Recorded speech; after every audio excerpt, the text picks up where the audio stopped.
Hey, good morning, saints, brothers and sisters. Prayers and loves goes out to you. But I don't know, I think it's important we talk about this. There's many out there that kind of been swept up in uh, denominations that say that they follow the order of the temple or the order of Solomon. He was a wise. He asked God for wisdom, and he was wise, but we need to look. He fell. We'll read 1 Kings 11:1. It says, "The King Solomon loved many women, strange women, together with daughters of Pharaoh, women of Moabites, Ammonites, Edomites, Midianites, and Hittites, and of the nations concerning which the Lord said unto the children of Israel, Ye shall not go in to them, neither shall they come in unto you. For surely they will turn away your heart from their gods. Solomon clave unto these in love." And he had 700 wives, princesses, and 300 concubines, and his wives turned away his heart. That's why the Lord says, don't be unequally yoked together. If you're a Christian, marry another Christian. Verse 4, "For it came to pass when Solomon was old that his wife turned away his heart after other gods, and his heart was not perfect with the Lord his God, as was the heart of David his father. For Solomon went after Ashtoreth, the goddess of the Zidonites, and after Malcham, the abomination of the Ammonites. And Solomon did evil in the sight of the Lord, and went not fully after the Lord, as did David his father. Then did Solomon build a high place for Chemosh and the abomination of Moab in the hill that is before Jerusalem, and for Moloch, the abomination of the children of Ammon. And likewise did he for all his strange wives which burn incense and sacrificed unto their gods." So we got to realize there's many gods out there that Solomon got after. And even though he was wise, he still fell away from God. Do we follow him? In verse 9, 1 Kings 11:9, "Now the Lord grew angry with Solomon because his heart had turned away from the Lord, the God of Israel, who had appeared to him twice, although he had warned Solomon explicitly not to follow other gods. Solomon did not observe what the Lord had commanded." There's something very interesting here too in 1 Kings 10:14. Solomon was counting all the gold that was around. It says in verse 14, "Now the weight of the gold that came to Solomon in 1 year was 600 threescore and 6 talents of gold." I don't know, 666 always throws up a red flag to me. Now these six that follow the order of the temple, it gets into your Jesuits, your Kabbalists, your Church of Scientology, your Mormons, and there's one other which has got several branches on it, is the Freemasons. We have to wake up to how they're trying to deceive and lead us away. Well, let's look at Revelations. "And he causeth all, both small and great, rich and poor, free and bond, to receive a mark in their right hand or in their foreheads, that no man might buy or sell save he that had the mark, or the name of the beast, or the number of his name. Here is wisdom. Let him that have understanding count the number of the beast, for it is the number of the man, and his number is 600 threescore and 6." Could it have links to those religions, false religions that follow the Solomon and Solomon's temple? Who knows? To me, that I don't know. It could be because these people are in lead of Hollywood, our media, our music, And these people are leading society away from the one true and living God, Jesus Christ.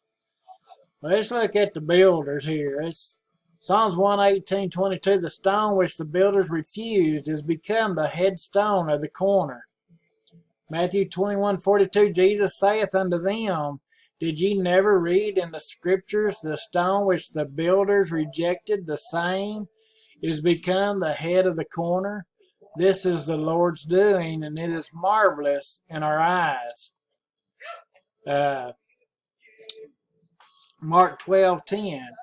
And have ye not read the scriptures, the stone which the builders rejected is become the head of the corner? Luke 20:17. And he beheld them and said, What is this then that is written? The stone which the builders rejected, the same is become the head of the corner. Who's this talking about? Talking about the stone that the builders rejected. Who is that firm foundation that we build our faith on? It's none other than Jesus Christ. Acts 4:11. This is the stone which was set as naught of you builders, which has become the head of the corner.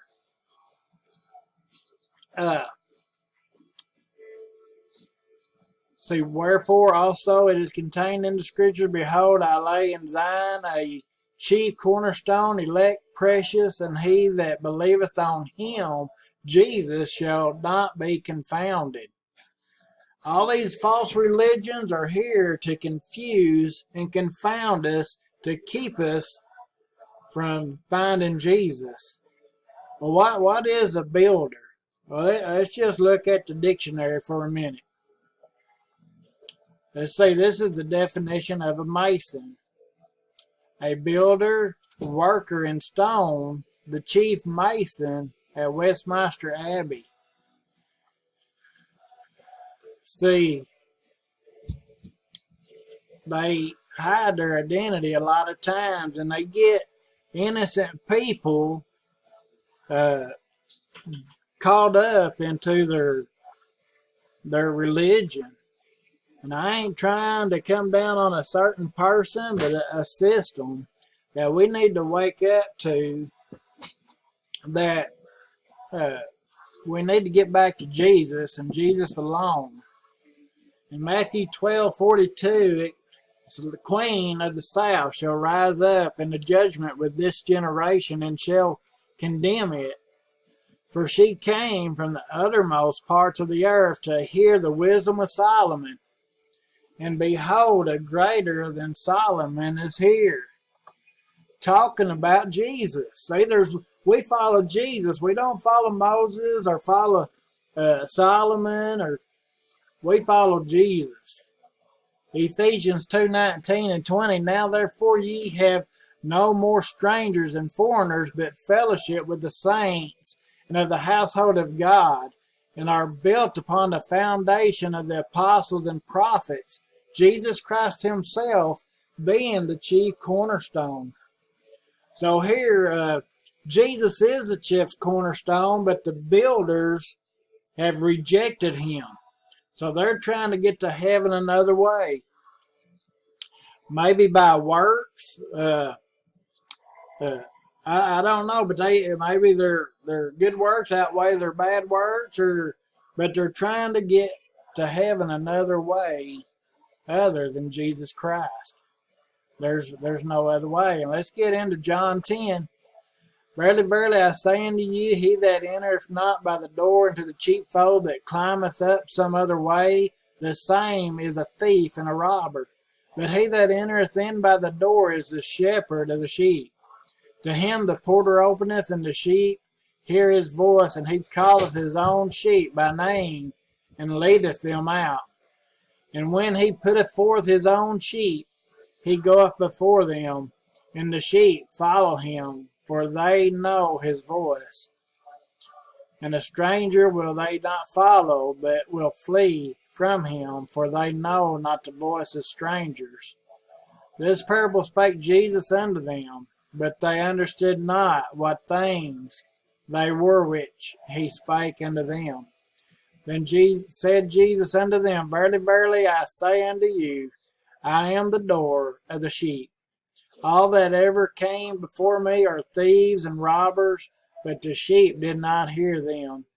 I am the door. By me, if any man entereth in, he shall be saved, and shall go in and out and find pasture. It don't say you may be saved, or if you do this and this, you might be saved. It says he shall be saved. If you come through Jesus, John 14 says it best. He is the way, the truth, and the life, and no one comes to the Father but by him, by Jesus.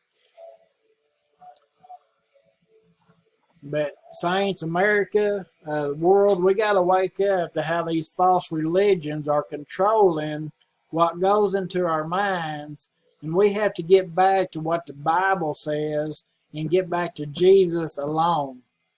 We don't follow Solomon. We don't follow Moses. We follow Jesus. He is greater. There's one cometh greater than Moses. There's one greater coming than Solomon. His name is Jesus, and he's the only door. It's not by our works, but by his work on the cross and the shedding of his blood that we can obtain salvation, is when we accept him. Don't miss out on his salvation. Find him. Search him out. If you don't know him, if you know him, get back to him. Come out of these false ideologies and philosophies of Solomon and all these others, and get back to Jesus. I love you, saints. I hope this edifies you, and we start waking up together. If you got any comments, leave them in the comments below. If you got any questions or something to add, hey, share it. Let's get back to Jesus, and let's make him welcome when he returns. He's fixing to return. We're fixing to be walking on the streets of gold. So let's get back to him. I love you. And again, I didn't want to attack any one person, because this is a great beast. And if you'll read in Revelations 13, there's two beasts that come up. And yes, it looks huge. It looks massive. But Jesus is fixing to come back and defeat it all and set up his earthly kingdom. I love you, praying for you. Trust in the Lord always. Trust in Jesus Christ. Have a good day.